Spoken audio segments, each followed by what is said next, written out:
ದಶಕದ ಹೋರಾಟಕ್ಕೂ ಮಣಿಯದ ಕೇಂದ್ರ ಸರ್ಕಾರ.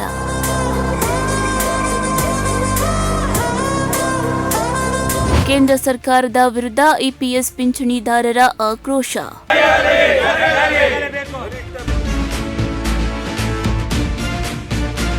ಬೇಡಿಕೆ ಈಡೇರಿಸಿ, ಇಲ್ಲದಿದ್ದರೆ ದಯಾಮರಣಕ್ಕೆ ಅನುಮತಿ ನೀಡಿ.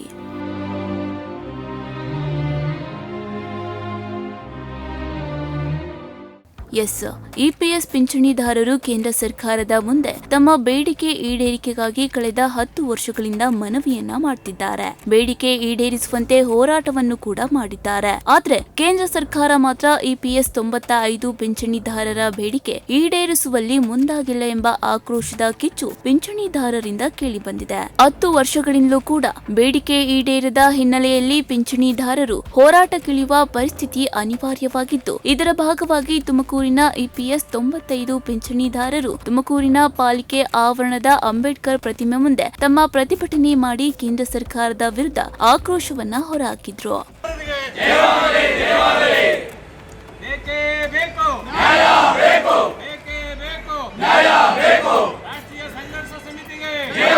ಇಪಿಎಸ್ 95 ಪಿಂಚಣಿದಾರರು ಕನಿಷ್ಠ ಮಾಸಿಕ ಪಿಂಚಣಿಯನ್ನ 7,500ಕ್ಕೆ ಹೆಚ್ಚಿಸಬೇಕು, ವಿಧವಾ ಪಿಂಚಣಿಯನ್ನ ಕೊಡಬೇಕು ಎಂಬುದು ಸೇರಿದಂತೆ ನಾನಾ ಬೇಡಿಕೆಗಳು ಈಡೇರಿಕೆಗೆ ಆಗ್ರಹಿಸಿದ್ರು. ಕಳೆದ 10 ವರ್ಷಗಳಿಂದ ಪಿಂಚಣಿದಾರರು ನಿರಂತರ ಹೋರಾಟ ನಡೆಸುತ್ತಾ ತಮ್ಮ ಸಮಸ್ಯೆಗಳನ್ನ ಸರ್ಕಾರದ ಗಮನಕ್ಕೆ ತಂದಿದ್ದರೂ ಯಾವುದೇ ಶಾಶ್ವತ ಪರಿಹಾರ ಸಿಕ್ಕಿಲ್ಲ. ಅಲ್ಪ ಪ್ರಮಾಣದ ಪಿಂಚಣಿ ಹಾಗೂ ಸಮರ್ಪಕ ವೈದ್ಯಕೀಯ ಸೌಲಭ್ಯಗಳ ಕೊರತೆಯಿಂದ ಪಿಂಚಣಿದಾರರ ಸಂಕಷ್ಟ ಹೆಚ್ಚುತ್ತಿದೆ. ಕೂಡಲೇ ಸರ್ಕಾರ ನಮ್ಮ ಸಮಸ್ಯೆ ಈಡೇರಿಸಬೇಕು, ಇಲ್ಲವಾದಲ್ಲಿ ನಾವು ರಾಷ್ಟ್ರಪತಿಗೆ ದಯಾಮರಣ ಕೋರ್ತೇವೆ ಎಂದು ಪ್ರತಿಭಟನೆ ಮೂಲಕ ಆಗ್ರಹಿಸಿದ್ದಾರೆ.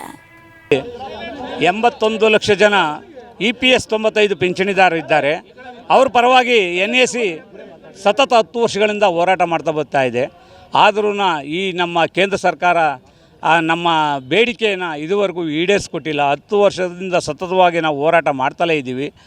ನಾವು ಈಗಲೂ ಅಷ್ಟೇ PFO ಅಧಿಕಾರಿಗಳಿಗೆ 10 ಬಾರಿ ನಾವು ಮನವಿ ಸಲ್ಲಿಸಿದ್ದೀವಿ. ಆದರೂ ಅವರು ಸಹ ಇದನ್ನು ಬೇಡಿಕೆಗೆ ಯಾವುದೇ ಸ್ಪಂದನೆ ನೀಡ್ತಾ ಇಲ್ಲ. ನಮ್ಮ ಹೋರಾಟ ಏನಾದರೂ ಕನಿಷ್ಠ 7,500 ರೂಪಾಯಿ ಪ್ಲಸ್ಸು DA ಕೊಡಬೇಕು, ಹಾಗೂ ವಯಸ್ಸಾದ ಇಬ್ಬರು ಗಂಡ ಹೆಂಡತಿ ಇಬ್ಬರಿಗೆ ನಮಗೆ ಮೆಡಿಕಲ್ ಸೌಲಭ್ಯ ಕಲ್ಪಿಸಿ ಕೊಡಿ ಅಂತ ನಮ್ಮ ಹೋರಾಟ. ನಾವು ಸರ್ಕಾರನ ನಮಗೆ ಅಷ್ಟು ಕೊಡಿ ಇಷ್ಟು ಕೊಡಿ ಅಂತ ನಾವೇನು ಕೇಳ್ತಾ ಇಲ್ಲ. ನಾವು ಭಿಕ್ಷೆ ಬೇಡ್ತಾ ಇಲ್ಲ ಅವ್ರನ್ನ. ಮೊದಲಿಗೆ ನಮ್ಮ ಹಣವನ್ನು ಅವರಲ್ಲಿ ಕೊಟ್ಟಿದ್ದೀವಿ, ತೊಡಗಿಸಿದ್ದೀವಿ. ನಮ್ಮ ಹಣವನ್ನು PF ಹಣವನ್ನು ಅವರಲ್ಲಿ ತೊಡಗಿಸಿದ್ದೀವಿ. ಆದರೂ ನಮಗೆ ಈ PF ಅಧಿಕಾರಿಗಳು ನಮಗೆ ಅನ್ಯಾಯ ಮಾಡ್ತಾ ಇದ್ದಾರೆ. ಅದ್ರ ಜೊತೆಗೆ ಕೇಂದ್ರ ಸರ್ಕಾರವೂ ಸಹ ನಮ್ಮ ಮನವಿನ ಸ್ವೀಕರಿಸಿಯೂ ಸಹ ಅವರು ನಮ್ಮ ಪರವಾಗಿ ಯಾವುದೇ ಕೆಲಸ ಮಾಡ್ತಾ ಇಲ್ಲ.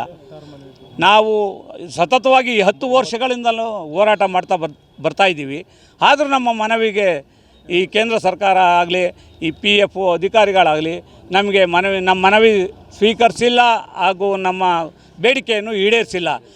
ಅವರು ಎಂದಿನವರೆಗೂ ನಮ್ಮ ಬೇಡಿಕೆಯನ್ನು ಈಡೇರಿಸಿಲ್ವೋ ಅದುವರೆಗೂ ನಮ್ಮ ಹೋರಾಟ ಹೀಗೆ ಮುಂದುವರಿಯುತ್ತದೆ. ನಾವು ಹೋರಾಟ ಮಾಡ್ತೀವಿ. ಕೊನೆಯದಾಗಿ ಅವರಿಗೆ ಕೇಂದ್ರ ಸರ್ಕಾರಕ್ಕೆ PFO ಅಧಿಕಾರಿಗಳಿಗೆ ಒಂದು ಎಚ್ಚರಿಕೆ ಕೊಡ್ತಾ ಇದ್ದೀವಿ. ಏನು, ಮುಂದಿನ ದಿನಗಳಲ್ಲಿ ನಮ್ಮ ಬೇಡಿಕೆಯನ್ನು ಈಡೇರಿಸದಿದ್ದರೆ ನಾವು ರಾಷ್ಟ್ರಪತಿಯವರಲ್ಲಿ ದಯಾಮರಣ ಅರ್ಜಿಯನ್ನು ಕೊಡೋಕ್ಕೆ ರೆಡಿ ಇದ್ದೀವಿ ನಾವು. ಆದ್ದರಿಂದ ಸಾಧ್ಯವಾದಷ್ಟು ನಮ್ಗೆ ಆದಷ್ಟು ಬೇಗ ನಮಗೆ ಈ ಕೇಂದ್ರ ಸರ್ಕಾರ ಹಾಗೂ PF ಅಧಿಕಾರಿಗಳು ನಮಗೆ ನಮ್ಮ ಹೆಚ್ಚುವರಿ ಪಿಂಚಣಿ ಅಥವಾ ಹೈಯರ್ ಪೆನ್ಷನ್ನು ಅಥವಾ ಮಿನಿಮಮ್ ಪೆನ್ಷನ್ನು ನಮಗೆ ಜಾರಿ ಮಾಡಿದರೆ ಮಾಡಬೇಕು ಅಂತ ನಾವು ಒತ್ತಾಯ ಮಾಡ್ತಾಯಿದ್ದೀವಿ. NAC ಇದರಲ್ಲಿ HMT, KSRTC, ಚರ್ಮ ನಿಗಮ ಮತ್ತು ಡೈರಿಯವರು ಮತ್ತು ವಿಪ್ರೋ ಫ್ಯಾಕ್ಟ್ರಿಯವರು, ಮೈಕೋ ಫ್ಯಾಕ್ಟ್ರಿಯವರು, KSRTC ಅವರು ಎಲ್ಲ SIT ಅವರು ಎಲ್ಲ ಸೇರಿಕೊಂಡು ಇದನ್ನು ಸಂಘಟನೆ ಮಾಡ್ಕೊಂಡು ಮಾಡ್ತಾಯಿದ್ದೀವಿ. ಇದು 9 ವರ್ಷದಿಂದ ಒಂದು ಸತಿನೂ ಇದೇನು ಇದು ಮಾಡ್ತಾಯಿಲ್ಲ ಇವರು. ನಾವು MPಗಳಿಗೆ ಎಷ್ಟೋ 10 ಸತಿ ಒಂದೊಂದು MPಗೆ ನಮ್ಮ ರಾಜ್ಯಾದ್ಯಂತ ಎಲ್ಲರಿಗೂ ಇದು ಮನವಿ ಕೊಟ್ಟಿರು, ಯಾರೂ ಸ್ಪಂದನೆ ಮಾಡ್ತಾಯಿಲ್ಲ. ಈ ಪಾರ್ಲಿಮೆಂಟ್ ಇದರಲ್ಲಿ ಅಧಿವೇಶನದಲ್ಲಿ ಮಾತಾಡಬೇಕು ಅಂತ MP ಅವರಿಗೆ ಒಂದು ಇದನ್ನು ಕೊಡ್ತಾಯಿದ್ದೀವಿ, ಮೆಮೊರಂಡಮ್ ಕೊಡ್ತಾ ಮಾಡ್ತಾ ಇದ್ದೀವಿ. ಮತ್ತು ನಮ್ಮಲ್ಲಿ ಇಲ್ಲಿ ಯಾವ ಎಂ ಪಿನೂ ಮಾತಾಡಿಲ್ಲ, ಸಾಗರ್ ಖಂಡ್ರೆ ಒಬ್ಬರೇ ಮಾತಾಡಿರೋದು ಪಾರ್ಲಿಮೆಂಟಲ್ಲಿ. ನಮ್ಮ ಪರವಾಗಿ, ಕರ್ನಾಟಕದ ಪರವಾಗಿ ಪಾರ್ಲಿಮೆಂಟಲ್ಲಿ ಅವರೊಬ್ಬರೇ ಮಾತಾಡ್ತಾ ಇರೋದು, ಇನ್ಯಾರು ಮಾತಾಡ್ತಾರೆ. ಇವರು ನಮ್ಗೆ ಮಾತಾಡಲಿ ಅಂತ ಒಂದು ನಾವು ಇದು ಮನವಿ ಮಾಡ್ಕೊತೀವಿ. ನಮ್ಗೆ ಇಲ್ಲದಂದರೆ ನಾವು ಮುಂದಿನ ಉಗ್ರ ಹೋರಾಟ ಮಾಡಬೇಕಾಗುತ್ತದೆ. ಇನ್ನು ಕೇಂದ್ರ ಸರ್ಕಾರಕ್ಕೆ ಹಲವು ಬಾರಿ ಮನವಿಯನ್ನ ಮಾಡಿ ಹೋರಾಟವನ್ನ ಕೂಡ ಮಾಡಿದ್ದೇವೆ. ಆದರೂ ಕೂಡ ಕೇಂದ್ರ ಸರ್ಕಾರ ನಮ್ಮ ಬೇಡಿಕೆ ಬಗ್ಗೆ ಒಂದಿಷ್ಟು ಗಮನವನ್ನ ಕೊಡ್ತಾ ಇಲ್ಲ. ಹೀಗೆ ಆದರೆ ನಾವು ಉಗ್ರವಾದ ಹೋರಾಟ ಮಾಡಬೇಕಾದ ಅನಿವಾರ್ಯತೆ ಎದುರಾಗಲಿದೆ ಎಂದು ಇಪಿಎಸ್ 95 ಪಿಂಚಣಿದಾರರು ಕೇಂದ್ರ ಸರ್ಕಾರಕ್ಕೆ ಎಚ್ಚರಿಕೆಯನ್ನ ನೀಡಿದ್ರು. ಇಲ್ಲಿ ಹೋರಾಟ ಮಾಡ್ತಾ ಇರೋದು ಕನಿಷ್ಠ ಪಿಂಚಣಿ 7,500 ಪ್ಲಸ್ DA ಪ್ಲಸ್ ವಿಧವಾ ಪಿಂಚಣಿಗೋಸ್ಕರ ಹೋರಾಟ ಮಾಡ್ತಿದ್ದೀವಿ. ಈ ಹೋರಾಟ ಇವತ್ತಿಂದಲ್ಲ, ಸತತವಾಗಿ 8 ವರ್ಷದಿಂದನೂ ರಾಷ್ಟ್ರದಲ್ಲಿ ನಡೀತಾ ಇದೆ. ನಾವು ತುಮಕೂರಲ್ಲಿ 2 ವರ್ಷದಿಂದ ಪ್ರಾರಂಭ ಮಾಡಿದ್ದೀವಿ. ಇವರು ಕೇಂದ್ರ ಸರ್ಕಾರದವರು ಆಮೇಲೆ EPFನವರು ನಮಗೆ ಭಾಳ ಮೋಸ ಮಾಡ್ತಿದ್ದಾರೆ. ಇವರನ್ನು ನಾವಂತ ಭಿಕ್ಷೆ ಕೇಳ್ತಿಲ್ಲ. ನಮ್ಮಲ್ಲಿ ಹಿಡಿದಿರ್ತಕ್ಕಂಥ ಹಣನ ಆ ದುಡ್ಡು ಬಡ್ಡಿ ಹಂಚಿದ್ರೂ ಇನ್ನೂ ಕೊಟ್ಟು ಮಿಗುತ್ತೆ. ಇವರು ಅನುಕೂಲ, ಇವ್ರು ಸವಲತ್ತುಗಳು ಎಷ್ಟೆಷ್ಟು ಲಕ್ಷ ಮಾಡ್ಕೋತಾರೆ.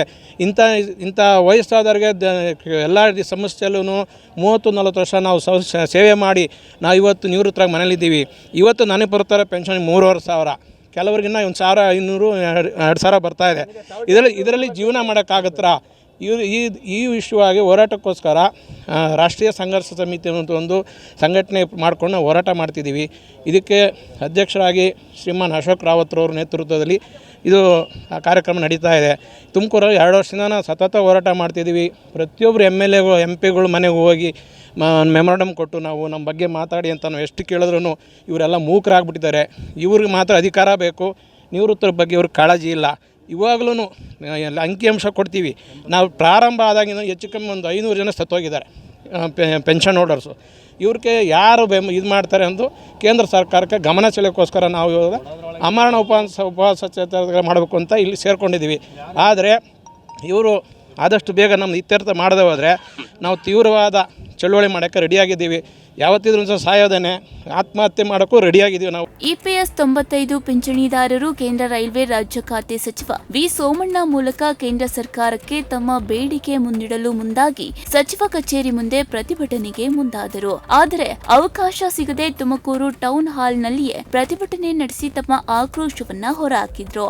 ಈ ವೇಳೆ NACEPS 95 ಜಿಲ್ಲಾಧ್ಯಕ್ಷ ರಮೇಶ್, ಉಪಾಧ್ಯಕ್ಷ ಪ್ರಭಾಕರ್, ಸಹ ಕಾರ್ಯದರ್ಶಿ KS ರಾಜಣ್ಣ, ಪುಟ್ಟರಾಜು, ದೊಡ್ಡೇಗೌಡ, ನಾಗರಾಜು ಸೇರಿದಂತೆ 100 ಪಿಂಚಣಿದಾರರು ಪ್ರತಿಭಟನೆಯಲ್ಲಿ ಪಾಲ್ಗೊಂಡಿದ್ರು. ವಿಡಿಯೋ ಜರ್ನಲಿಸ್ಟ್ ಅಜಯ್ ಜೊತೆ ಗಿರೀಶ್, ಪ್ರಗತಿ ಟಿವಿ, ತುಮಕೂರು.